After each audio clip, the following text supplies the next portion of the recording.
Hello, everyone, and welcome to Hit and Hustle from OurSportsDaily.com. I'm your host, Greg Flammang, and with me, as always, is Jamie Uyeyama, Mr. Jamie University. It is Tuesday, October 20th, a bye week, and they are freshly into the top 10 of the AP poll. Also in the coaches poll, I believe they came in ninth. I don't really pay attention to the coaches poll that much, but they are in the top 10 of the AP poll. They rose 4 places. Jamie stunting on all of us, who says the problem with the Navy game is big wins against ranked Navy teams don't matter. Stunting all over our takes. So Notre Dame moves up there. The opening rankings of the College Football Playoff Committee will come next Tuesday. So Notre Dame will not play a game between now and then. So it'll be interesting to see where the committee puts Notre Dame. Obviously, there's a lot of discussion with Notre Dame leaping over teams like Iowa State and BYU, who are undefeated. People unhappy about that, having Notre Dame having lost to Northern Illinois. But we'll talk about how Notre Dame has been playing just overall, why teams are why voters are putting them in a certain position, why they deserve to be put into the top 10. We'll talk about that. We'll talk about how Riley Leonard's playing, Notre Dame's viability as a team, should they continue to win, and then we'll take your questions and comments. A lot of questions and comments already in the chat, which we'd love to see.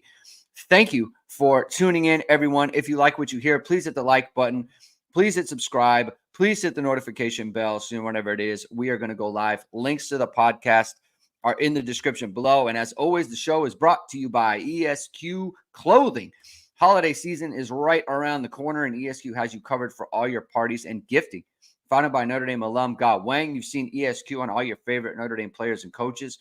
With over a decade of making the best custom clothing available, ESQ will help you look and feel your best, from a perfect fitting suit or sport coat, bomber jacket, or the perfect tuxedo for galas and holiday events. Check out Ge's amazing work at esqclothing.com. Book an appointment to upgrade your wardrobe today. Mention ISD and get 10% off your entire purchase. Give yourself and your loved ones the gift of style. Jamie, welcome. How you doing? How are you doing? How was the rewatch with Notre Dame? Anything jump out to you as you rewatched the game against Navy that we haven't touched on before? Something you wanted to throw out to the people? Nothing too much that jumped out that I didn't really expect already from kind of like what we had talked about before. I guess just the fact that it really did kind of confirm that. I mean, I thought that was Riley Leonard's best game overall, just overall, like in every kind of aspect.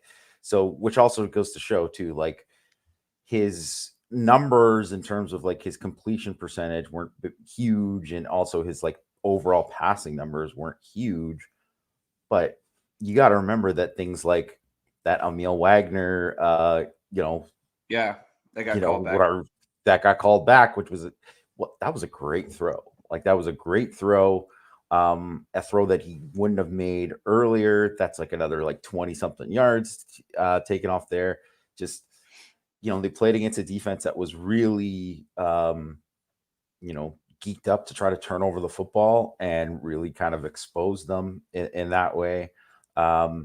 Man, I guess the one thing that stood out was, man, Brian Newberry, he really takes too many chances, like really bad chances, and like in order to try to create turnovers.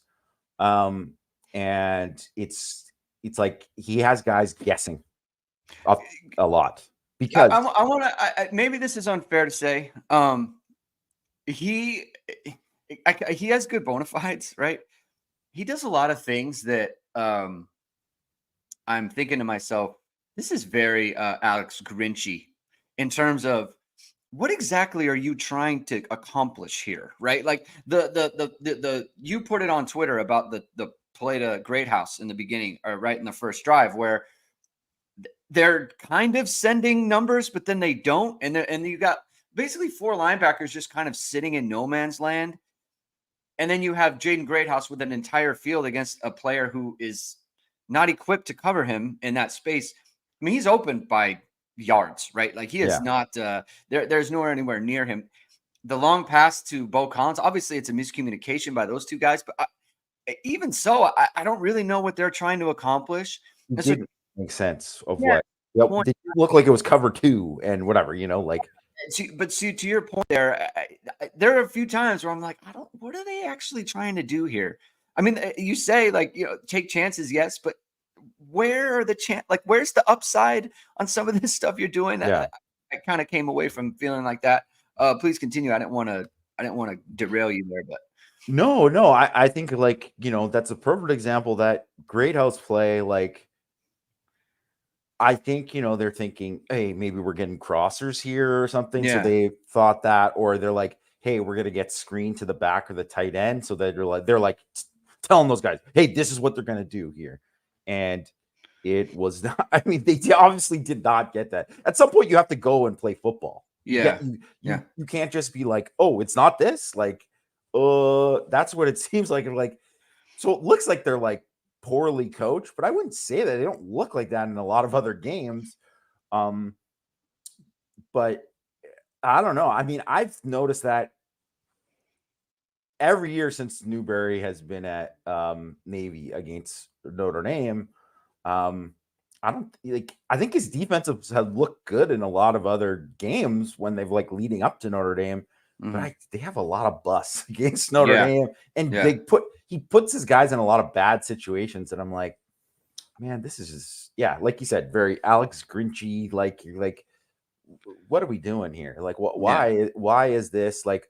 Why didn't those guys know to be like, oh, it's back is blocking, tight ends blocking, activate, like blitz. yeah, Like, why didn't that happen? Why on the Chris Mitchell touchdown? It was a nice design, like the stack, motion to stack release. Like it was a really, really nice design.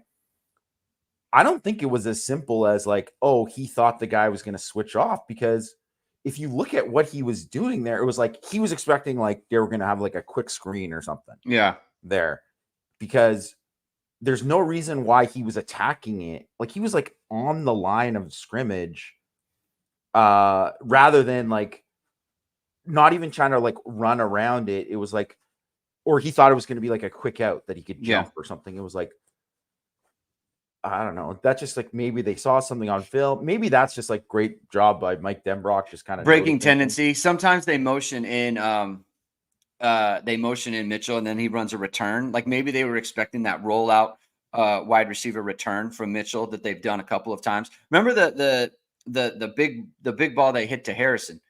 That's usually a return and a slot fade. They broke tendency there and they ran him over to the middle of the field. Maybe that's just a guess on his part, to your point there. Yeah, that's all I can think of. They found themselves in out of position in situations where it's like you don't really need to be this out of position. Not a great job by them. I do want to touch on the Riley Leonard piece. I was going to save this for later, but might as well throw it out now. So this is a quarterback play in week 9, right? Hopefully this is okay for everyone to see. It's not as dark as some of the other charts I have, but this is it's just I believe total QBR. Is that correct? Do I have that right? Yes. Looks like QBR. Yes. Offensive grade versus QBR of the quarterback, and he's up on the top right. The higher up on the right hand corner you get, the better you're playing. Riley Leonard's all up in the top of some of the top players that played in game week 9. So we had talked about after the game, and we had talked kind of the Sunday as well, on Sunday after the game, how well he had played. This chart kind of bears it out, right? And it's nice to get the chart afterwards, after you kind of on the first watch, it's just your first impression, just the way that they're playing. I do want to talk a little bit about his scrambling in this game, Riley Leonard's, because it was something that I was thinking is most of his damage as a runner has been in the designed run game. And that is quarterback design runs are Notre Dame's most efficient plays from a EPA per play standpoint and success rate standpoint. The scrambling has not been there for him. In almost all of his yards last Saturday were as a scrambler, 7 scrambles for 81 yards. He had 3 explosives off the scramble game. There's a comment in here, I believe it was from MV Irish. I'll bring it up in just one second, about how Navy was jumping those RPOs. So a few of those came off the RPO game. Here it is. Envy Irish says, it seemed Navy adjusted to the RPO in routes that Georgia Tech got beat on. Do you see any other recent tendencies that teams will try and take away? So Navy's jumping those RPOs. Riley Leonard smartly says, I don't feel comfortable with this. I'm going to turn this back into a run play. He was able to scramble. Second and 12 was a straight drop where he scrambled there. Do you think this was an opponent-specific thing? Is this something you're tracking? Because I am going to monitor this going forward about his ability to scramble out of plays and gash the defense that way. A quarterback that is doing it as a designed runner and then as a scrambler, it puts a lot more stress on the defense, especially in the back, just in terms of having to chase receivers down the field and then turn and look, and he's running down the field. Do you think that was more of an opponent-specific thing, or is this something that as the offense evolves, he can get more comfortable in escaping the pocket and running that way? Where do you come out on that? I mean, I thought some of it was opponent-specific, like you mentioned, like, he pulled on those RPOs and then he was like, well, don't like the look, so he ran. So obviously that's part of it. Really, like, those were like they didn't even really run a ton of those against Georgia Tech. That was more against like Stanford. Yeah, that they did those. So, obviously they were on top of it. I mean, that corner was like gonna pick it if he threw it. Like, it was smart to not throw it. But I think like even the other scrambles were like, free blitzers that he just turned into a thing. But that's the other thing too, is like you're gonna blitz and you're gonna play man coverage. Like, yeah, you're gonna get killed on those scrambles. You're just gonna get destroyed if you don't get him down.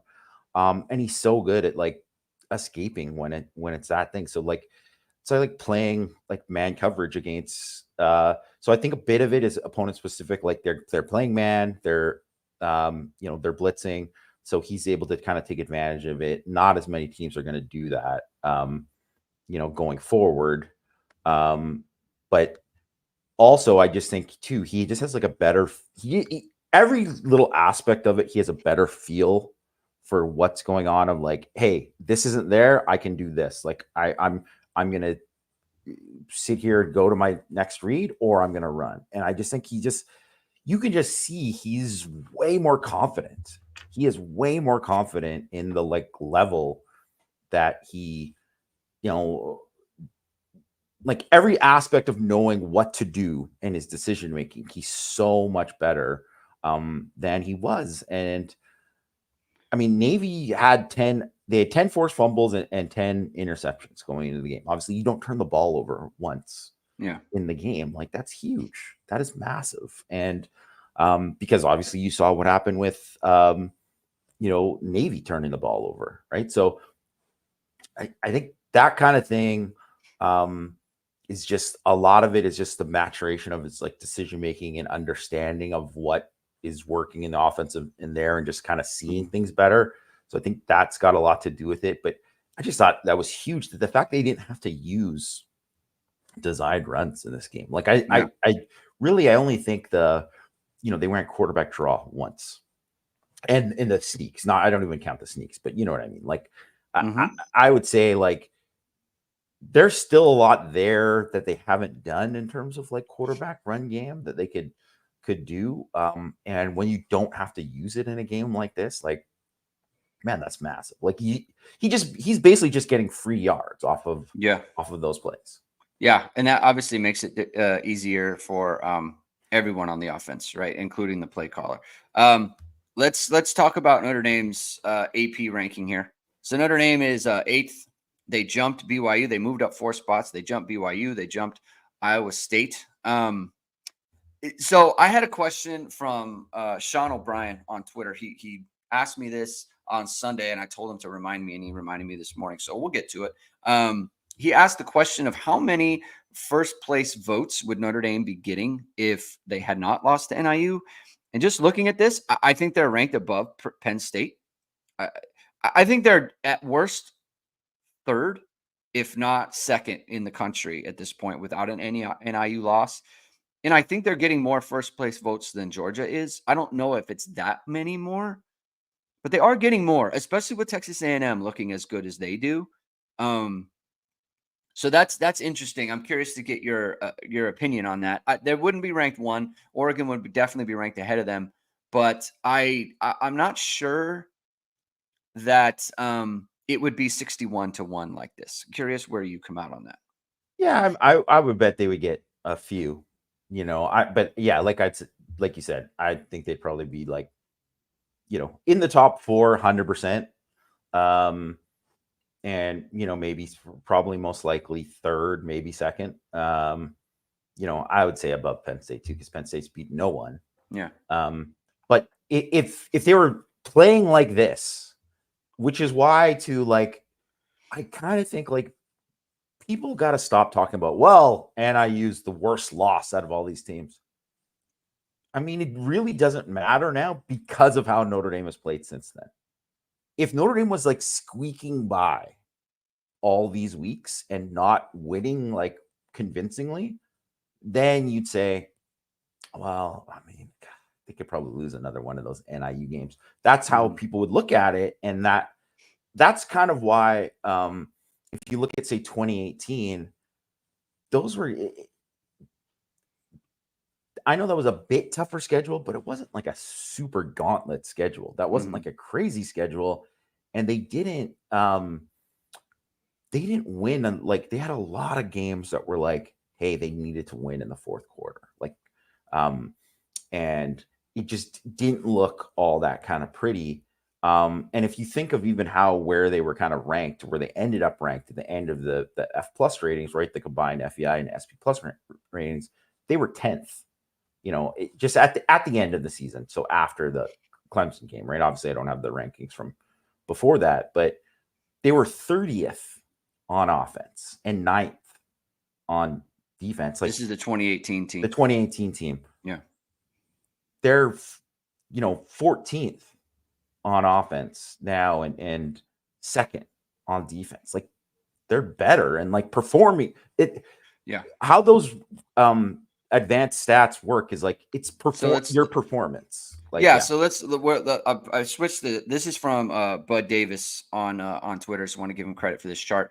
So what you're looking at here is as your EPA per play offense and defense, right? So further right is your offense, higher up is your defense, right? So Notre Dame is at the top in terms of defensively EPA per play, right? So on an EPA per play standpoint, expected points added per play, Notre Dame is the best defense in the country according to those numbers, right? Now, that is not a subjective thing. It is objective. It is just plugging numbers into a computer and it spits it out. Same thing with the offense, right?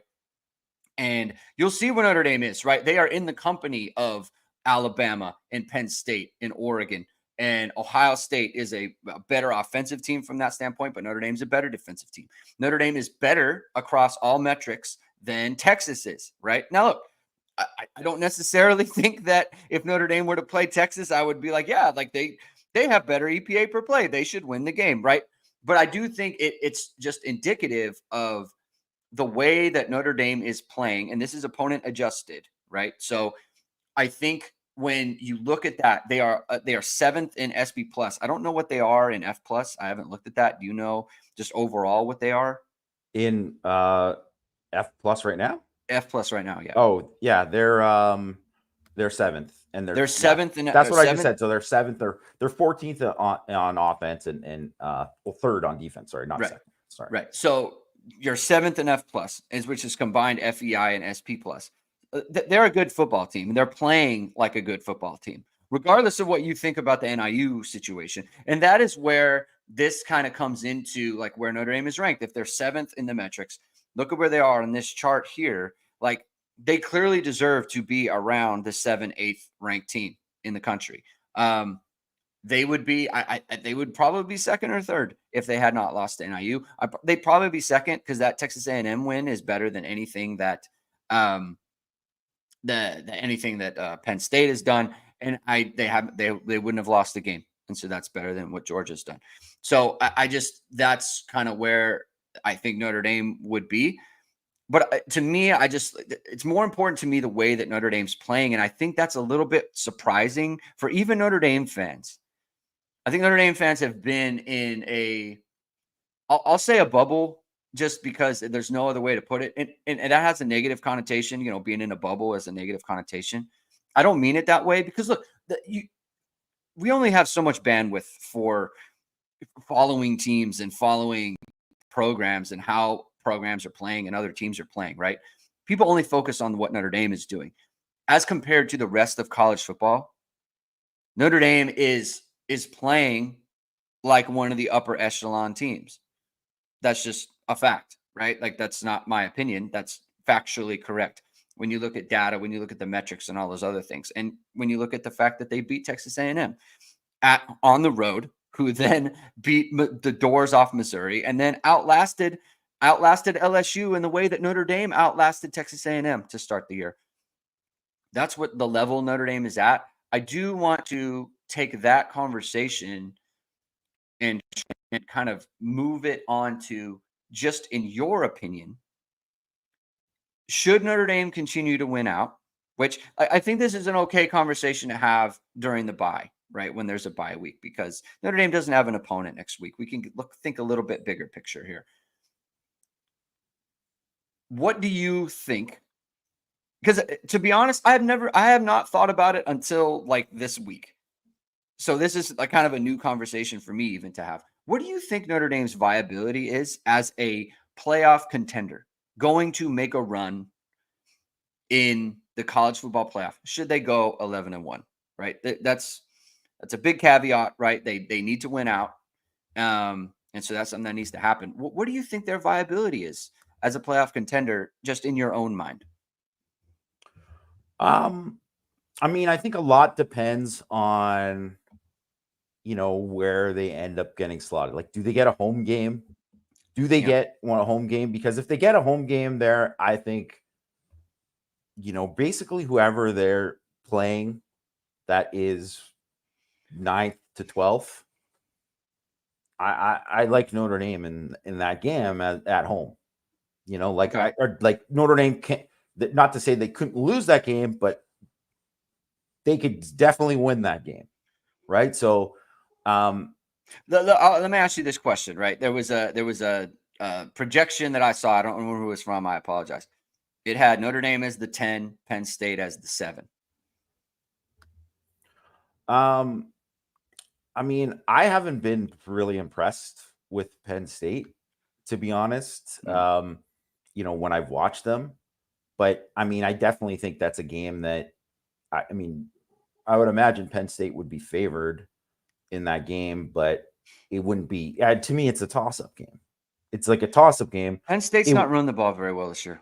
They have not run the ball well this year. I do think they have a really good offensive coordinator. Andy Koldenicki has done a good job there. Like, I mean, Drew Allar's like been a much, much better player under him. Mm-hmm. I do think like the defense has kind of been a little bit underwhelming for what you kind of would have expected, but I think they're like a comparable team to Notre Dame. And I wouldn't put, even with Notre Dame's injuries, I still think like, Notre Dame could easily win that game, but it would be a lot better if it was at home, right? So, for sure. Yeah. I think that, it's one of those things where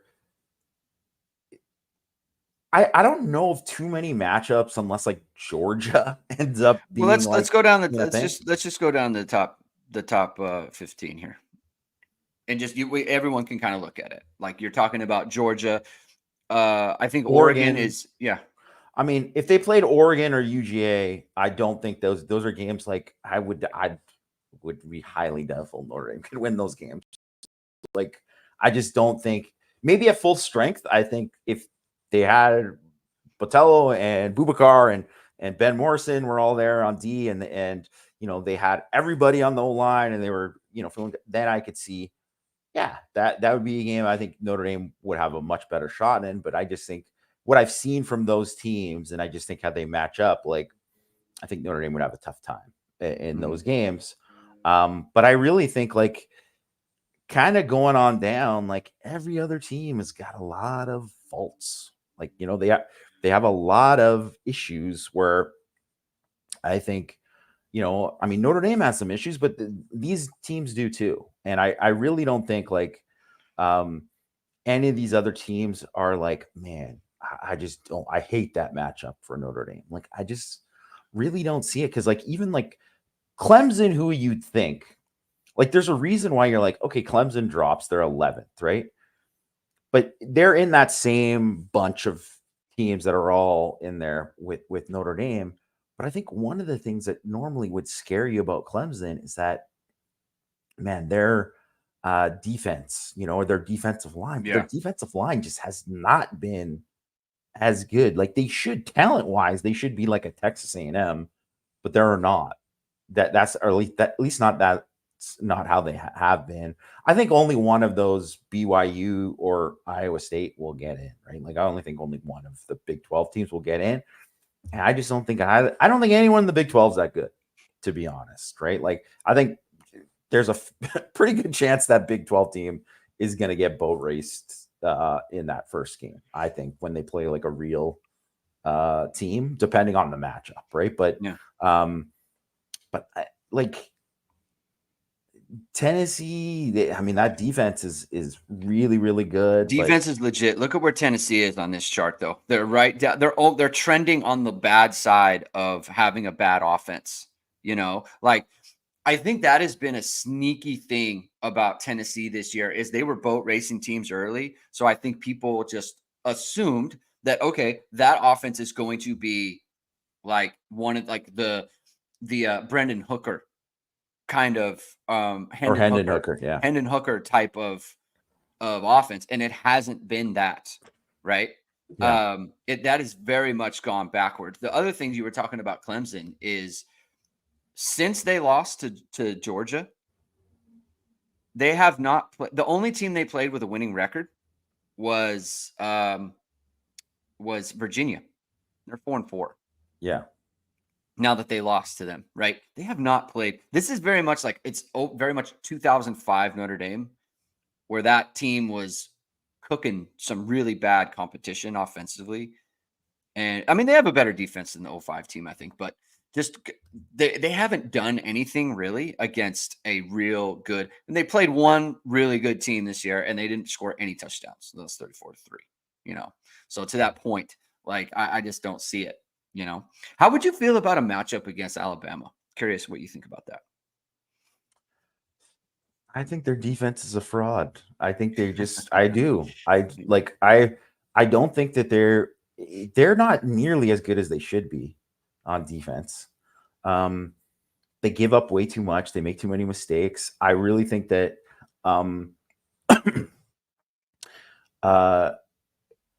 I just think that's the kind of game where, like, unless Milroe is making so many plays with his feet, then I don't like their offense against Notre Dame's defense, because I just don't think that I think anytime too that I think like any quarterback's going to play worse against Notre Dame, even without Ben Morrison. That's just been the case. They always play worse than whatever their average is. They're going to play worse than that against Notre Dame's defense. And I just, from what I've seen from the rest of them, they're just like, it's not old Alabama. It's just not close to it. And so I don't think it's like one of those things where it's not like, oh man, you're just, they just got so many dudes and whatever. And they do have dudes, but it's not like, who are the guys that are like, man, this guy's a first round pick. This guy's a first round pick. They don't have them. Not compared to what they've had before, where they're like, man, they got like 8 first round picks playing like on their team. No, that's not it, right? That's not it. And that's always the thing when you're playing, a Georgia or whatever, right? Like you're just like, I mean, they still got a bunch of dudes that are a bunch of first round picks on their team. And they're not. And even you could say like Ohio State, they have a ton of talent, but they had this, it's same like last year. They had a ton of talent too, and they just aren't really, they should be better. They aren't realizing it. Yeah. They're not the upside is not being found there. I mean, their offense per play is it's Ohio State is such a weird team. Their metrics are so good, especially offensively. And then you're sitting there putting up 21 points against Nebraska after IU put up whatever 56 or whatever it Yeah. is. Like why can't they figure it out? They have so much individual talent. I mean, I can totally Nebraska's got a good defense. I could understand struggling for a bit, but not like breaking through at some point. Yeah. And Ohio State's defense is really good. Again, like they're really good, but I don't know. Like Oregon really is the only team that has, that has impressed me the most as like, man, they're getting better and stuff too. And I do think Georgia, like, I think them losing that Alabama game now seems like more of an anomaly. Like, I think Just if a they play, freak show half. I think if they played Alabama 10 times, they'd win 8 of them. Like, Yeah. I think, that's how I would kind of look at it. And I don't know. I just think all these teams, like, do I think like Texas has more athletes than Notre Dame? Yeah, I do. But I mean, Quinn Ewers is just, he's a guy that I could totally see just having a miserable game against Al Golden's defense, like just an absolutely miserable, like we better go to Arch kind of game, right? So, I don't know. It will get interesting too because now they don't have those times where it's like, man, you got like 2 months to prepare for these Yeah, it's not games, like and all of that a sudden it's anymore. like, man, this is like a regular game week, and you're doing it now. So man, that really changes it for some of these guys because I think like Sark, if you give him like a ton of time, he's gonna whip up something great. But like, I don't know about this thing. Just any of these, I look at this and I'm like, man, it is really wide open.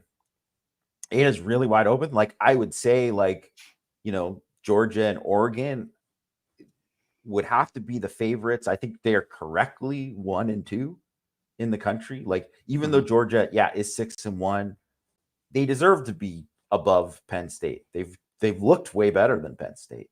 So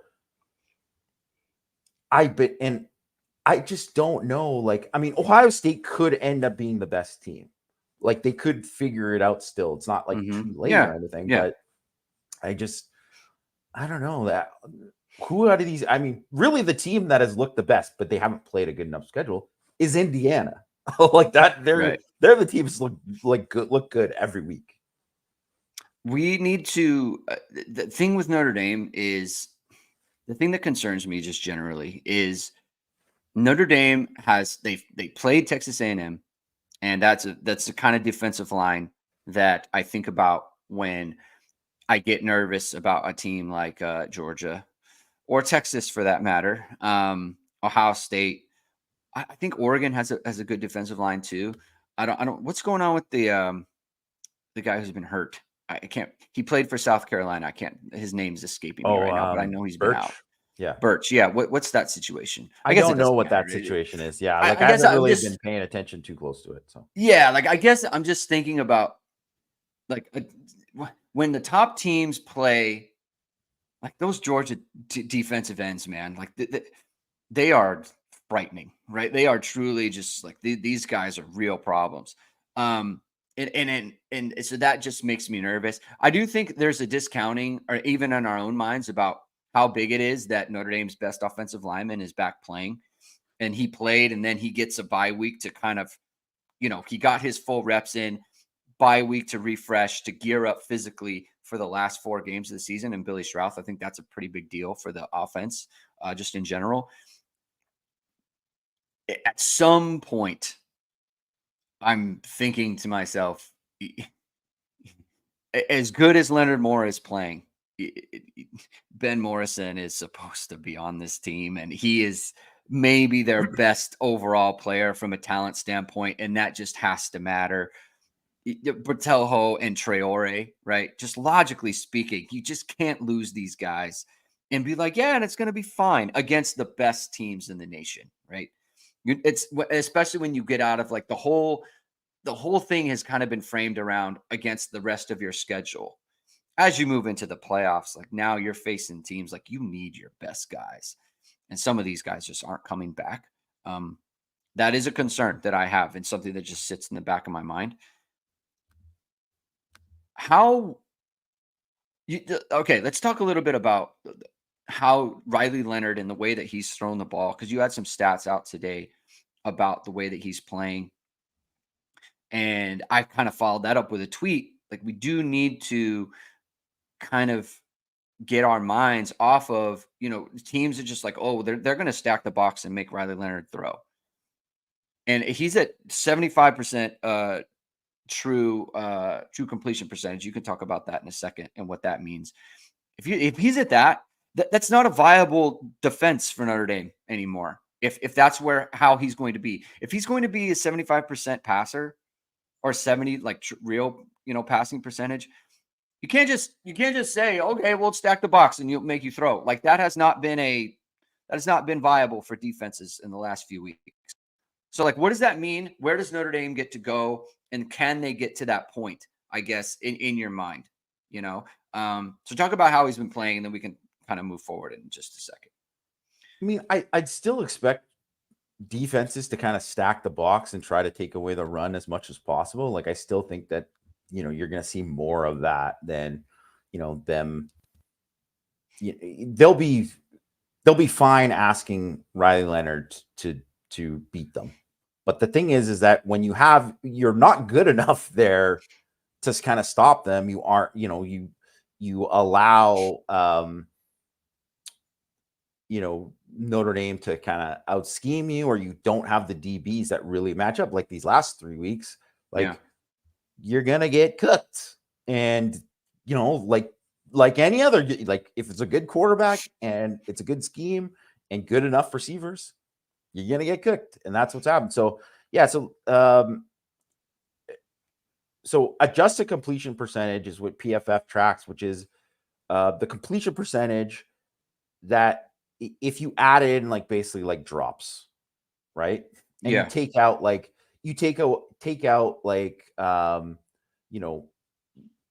unnecessary like throwaway kind of stuff too, right? Like, you're looking at just straight, passes and dropbacks and all that kind of stuff.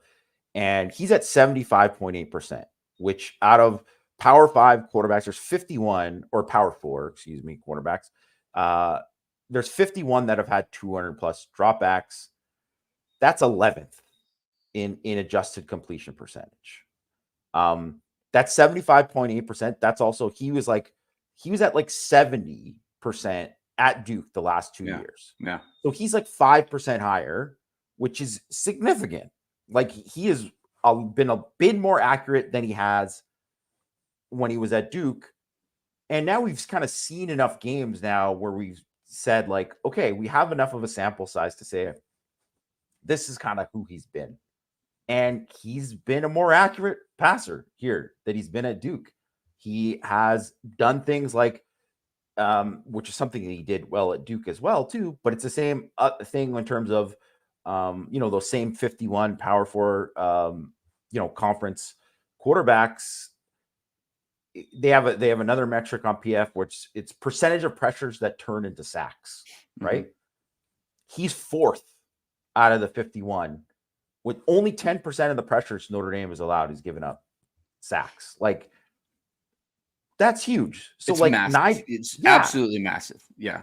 So even if he's like getting nothing on those, it's like a win, right? That he's not doing it. When you're saving yards the entire time. Yeah. You're saving yards, right? And obviously some of the times he's scrambling and getting yards. And some of the time, he's completing. And he hasn't been like lights out against pressure all year in terms of completing passes. But just for as much as that to not turn into negatives. When also too, when you look at a lot of times sacks or turnovers happen. I mean, that's huge. That's massive. And that's been big. I do really like, and I mentioned before how I do like QBR, which is ESPN's quarterback rating for college players, because it really weights into like rushing EPA and the number of sacks you take and all that kind of stuff that's taken into it, adds context into it that really, really fits for college quarterbacks because of the rushing. part of it, because that's so huge, that dual threat part of it. So you see, like, running quarterbacks, it's like giving, credit to their value as a runner. And he's been so valuable as a runner, which it's one of those things to just say, well, he's a runner, but what about this? It's like, I mean, we can look at rushing touchdowns count the same as passing touchdowns, first of all, which we've talked about before. But when you look at the fact that he's 7th in EPA per rush out of all rushers, not just quarterbacks, and he's 6th in total EPA, so expected points added, based on his total number of runs that he's added this year. That is so much value to add to an offense that he's able to kind of do that. So it's basically like, for how EPA works, if it's 1st and 10, you get half the yards of that. You get 5 or more. 5 is like, even EPA, and more is added to that. Well, he's getting so it adds context to what it is, because, you could have an 11-yard scramble on 3rd and 18. Who cares? I mean, maybe that helps a little bit, but it doesn't help as much as getting it's 3rd and 7 and you rush for 11 yards, right? So in the context of what he's adding to the game, he's added so much there as a dual threat, whether it's scrambling, whether it's converting on those 3rd downs, which he's done so much, right? 3rd and 4th downs, right? So when you add in all of that part of it, I mean, to even bring up the comparable of Brandon Wimbush and him now is just farcical. It's so not reflective of how he's played as a passer and as a runner and all that, the combined part of it. And it is totally ridiculous. We were joking before. Somebody tweeted out about him being a Heisman candidate. No, let's slow down. Okay. No, he's not. But the fact that he was after the NIU game, he was 80th or 70th or whatever he was in QBR. And now he's 18th, which is higher than he ever was at any point at time at Duke. So he's a top 20 quarterback in the country right now. And I think there's a pretty good chance that he could climb up to top 10-ish. I think that's realistic for him based on who they're going to play the rest of the way. He has been just really, really good the past 6 weeks. And you just got to give him credit for it. And the whole offense credit for it. Yes, sorry. My original take was he's a better throwing Brandon Wimbush. We're so back. I'm so back on that. Let's bring it back around. Greg called it. I feel tremendous. Envy Iris, 33 likes. We got to pump those numbers up. Those are rookie numbers. 33 likes on this. Hey, hit the like button. Hit subscribe. Notification bell. If you haven't subscribed already, please do so. There's not always that many. There's 60% of the people who listen to our shows are not subscribed to the channels. Hit subscribe. Take in the content. The content is good. The content is great, not just here, but at VSR Media as well. Their content, they'll make the content even better. They've done it for us. They can do it for you. VSR Media, of course, is founded by Notre Dame football pregame host and Emmy Award-winning anchor Vahid Sadrazadeh. VSR Media provides professional and cinematic video and photo. Whether you're looking for a collegiate or pro-level highlight reel, have a personal story to tell, or are aiming to diversify and grow your business, VSR Media specializes in short and long-form video storytelling, social media management, and website design. VSR Media also captures professional headshots, senior, and sports photos. Contact them at vsrmediacompany.com. Mention Irish Sports Daily to receive 20% off your first project. Visit them online or give them a call at 574-800-9106. All right. We got a super chat from Justin Knox. Thank you, Justin. Jeremiah Love is the most gifted running back at Notre Dame since who? I think Coach Hump had it. I think Ricky Waters. I think that's because of the versatility. The versatility. And the types of player that they are. Yeah, I think so. I mean, I guess you can say I would have no problem if you just said Kyron Williams, but I do think he's a a bigger, faster version of that. Yeah. So it's like I would give him an edge in that category, just in terms of gifts, right? In terms of gifted, performance.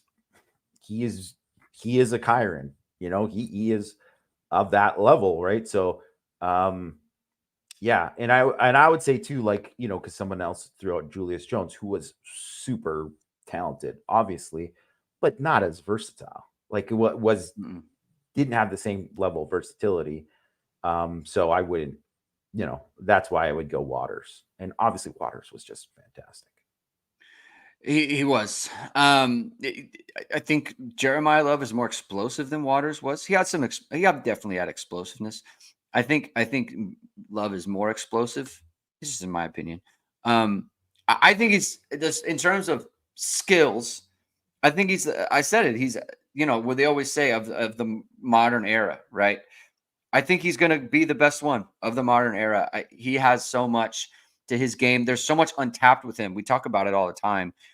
And I think as the offense continues to grow, and this is my just the thing that I keep coming to is they keep adding things to this offense that make it more diverse, that make it more explosive. And the threat of it is now, I think, as a defense, there's so much more you're thinking about and what they could do. That is the part that I think really gives me hope for what the offense could be coming out of this. It is very rare, and when we go back and look at other teams, the 2012 team, the 2018 team, the 2020 team, like the best teams of the recent past. Um, we can go to 2021. 2021 is sort of like this. Um, I, I, I I guess 2021 was kind of close in terms of offense and what they kept building off the rest of the year. It's just rare to me that there's a situation where this is a good Notre Dame team that going into the last 4 weeks, I feel like the offense can continue to transform itself in a way that all those other best teams were like, they're just kind of hanging in there.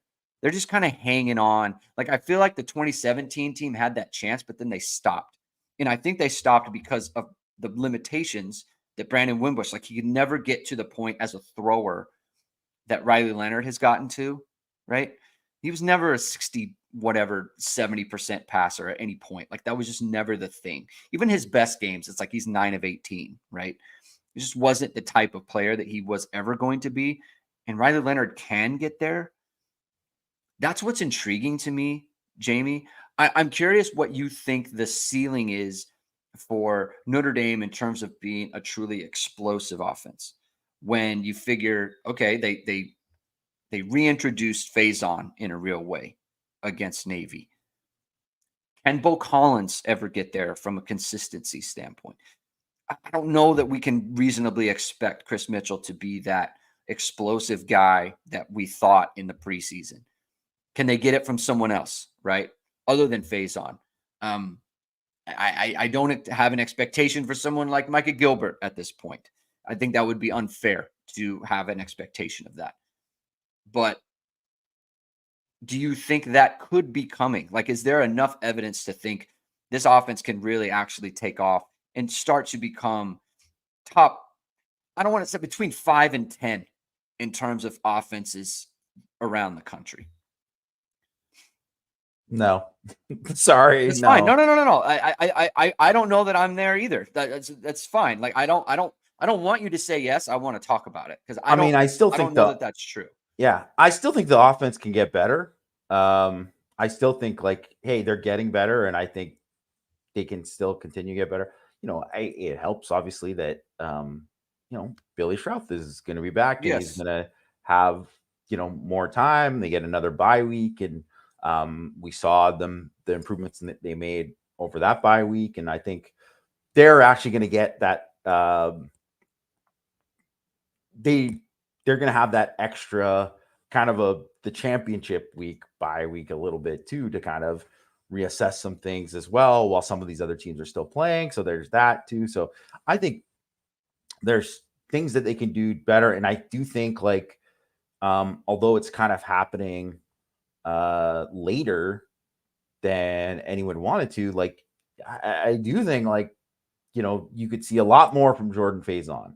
And he could be, a serious weapon for Notre Dame that they haven't had. And I do think, like, you're obviously starting to see a lot more from like Jaden Greathouse on a week-to-week basis. And Collins is going to give enough there. He obviously can provide that, like, that deep threat and do some of these things where he can make plays, right? He's not going to be a number one, but he can make plays. I just really don't think, though, that it's totally unrealistic to think, like, not only that, like, Faison all of a sudden will become like a number one, but even if he did, like, so let's say Faison just is like, man, Faison is just like lights out in these last 4 games, and you're just like, man, this is what the offense has been missing this whole time. You still kind of need 2, like, you still kind of need 2, and they aren't getting, obviously, Mitchell Evans isn't the same guy that he was last year. And they aren't getting that from. So even if they had like Mitchell Evans last year and then that Faison thing, then you'd be like, okay, yeah, I could see them being 5-10 or something like that. Or you could see like one of those, the Greathouse kind of doing it too. Yeah, maybe, right? But I don't know if I think you're also still expecting like another jump from Riley Leonard to go with that too. And maybe it can happen, but I think it's a lot to ask that all of these things, probably far-fetched that all of those things are going to go the way it's gone. But I mean, you can't really complain about anything about the running game. The running game has been awesome. For sure. Specifically when comparing it to because of what's gone on in the offensive line. Like, it isn't kind of insane that they've been this good. Obviously it's the talent that they have, and some of it is scheme and Leonard, the threat of Leonard and all that kind of combined with it. But it's just really been kind of amazing. They're top 10 rushing offense in the country. Just full stop. They are. And that's very surprising to your kind of point there. Greg Wasserman's asking if Oben played in the game. Just to, I don't know that he did that much just because of the opponent. It's just not an RJ Oben game. There's plenty of other guys that have played Navy. He was never going to be a big part of the game plan. He's been disappointing this year, but I don't hold this latest game against him. Jay Wu asks, when do they introduce Mitchapalooza? Never, because A, he was hurt and you don't need that. And B, you have maybe the best short yardage player at quarterback that you could ask for. It is never coming back. Not in 2024 for sure. The thing that it's hard for me to get there in terms of Notre Dame truly being one of those most dangerous elite offenses is I don't think they have enough guys on the outside that can just straight win a one-on-one matchup. Yeah.